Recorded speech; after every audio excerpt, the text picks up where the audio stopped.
A North African desert country half the size of India, for 30 years Sudan was on America's list of state sponsors of terrorism and played an instrumental role in the rise of Osama bin Laden. In 1990, the Middle East stood at a crossroads, with some nations adopting liberal values, trading with the West and becoming wealthy, while others clung to fundamentalism, Sharia, and reactionary Islamism. Osama bin Laden stood right on this divide, being a child from a family of construction tycoons in Saudi Arabia, but also belonging to a strict fundamentalist Islamic sect. This Iraqi invasion of Kuwait, the tiny country that... When Iraq invaded Kuwait in 1990, the Saudi Arabian royal family decided to work with America to liberate the small Gulf nation from the rule of Saddam Hussein. And this move so infuriated the young bin Laden that he flounced off to Sudan to sulk in the desert. Sudan was then led by Omar al-Bashir, overseen by the sinister religious scholar Hassan al-Turabi. Throughout the 1990s, bin Laden was in his element.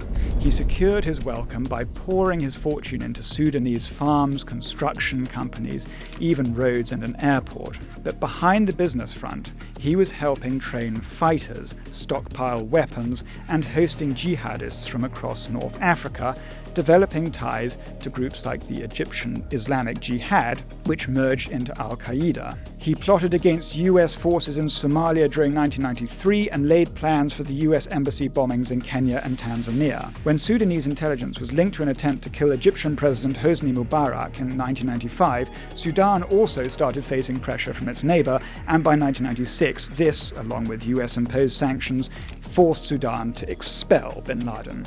And that's when he went to Afghanistan and launched his global jihad campaign against the US itself, and the rest is history. But today, Islamism continues to reign supreme in Sudan. Since his rise to power in 2019, fundamentalist forces led by the tyrannical General al-Burhan have given and received help from international jihadi groups, waging a civil war which has reduced the nation to ashes. The decision in 2017 to remove Sudan from the international sponsors of terrorism list now seems to have been a bit premature.